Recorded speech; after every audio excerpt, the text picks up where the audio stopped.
Moi, j'investirai des candidats aux législatives, une des conditions, avec des vérifications faites, justement, qui ont tous un casier vierge et qui n'ont eu aucune peine d'inéligibilité. Évidemment, mais évidemment. Richard Ferrand, rattrapé par son passé. Tu es devenu fou! Tu oublieras vite, c'est du passé. C'est dans ce tribunal de Lille que le 4e personnage de l'État a été entendu. 15 heures d'audition plus tard, il est mis en examen pour prise illégale d'intérêt dans le cadre de l'affaire des mutuelles de Bretagne. Moi j'ai 42 ans, j'ai été élu député de Boulogne et j'en ai marre, j'en ai assez depuis des mois et des mois de voir des affaires à droite, à gauche. Thierry Solaire, placé en garde à vue ce matin à Nanterre dans le cadre de l'enquête qui le vise pour fraude fiscale et corruption. On peut tromper une personne 1000 fois. Et l'exemplarité, il faut que ça cesse d'être uniquement des mots et que ça soit des actes. On peut tromper 1000 personnes une fois. Il a omis de régler une partie de ses impôts sur le revenu de 2010 à 2013, ainsi que la taxe foncière de la dernière année. Mais on ne peut pas tromper 1000 personnes 1000 fois. Oui. L'homme aux 12 mises en examen, sa race. Pour fraude fiscale, corruption, abus de biens sociaux, etc. Ça vous surprend qu'à l'Assemblée nationale, on puisse être amené à servir du homard? Oui. Moi je n'aime pas ça. Je n'en mange pas. Moi je n'aime pas ça. Je n'en mange pas. Moi je n'aime pas ça. Je n'en mange pas. L'ancienne ministre de la Santé a donc été mise en examen pour mise en danger de la vie d'autrui. François Bayrou, au cœur de la tourmente. Les juges d'instruction l'ont mis en examen à l'issue de 10 heures d'interrogatoire.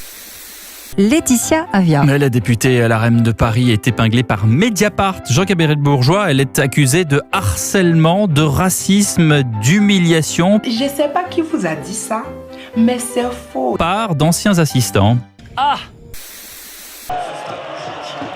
Alain Griset a en effet choisi de démissionner après sa condamnation.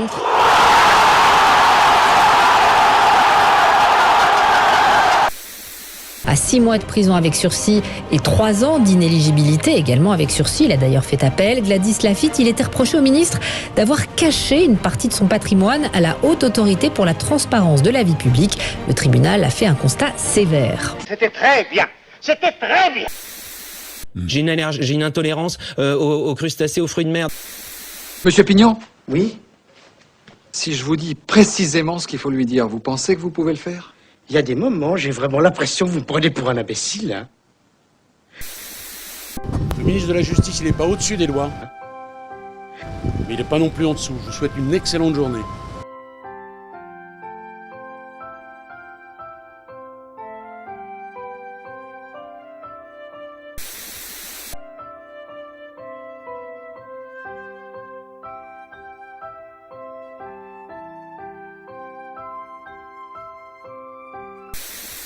Calmez-vous madame, ça va bien se passer. Je peux vous répéter si vous le souhaitez sur tous les tons, je n'ai jamais abusé de personne et évidemment pas d'une femme. Non, deux.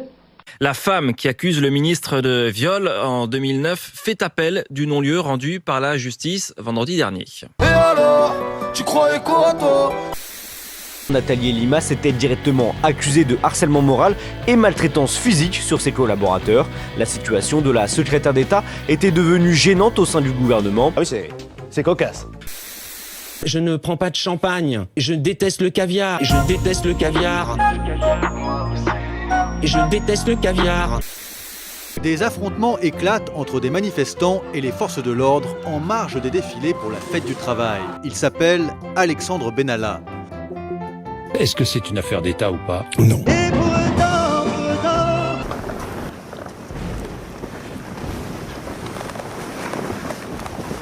Si. Non.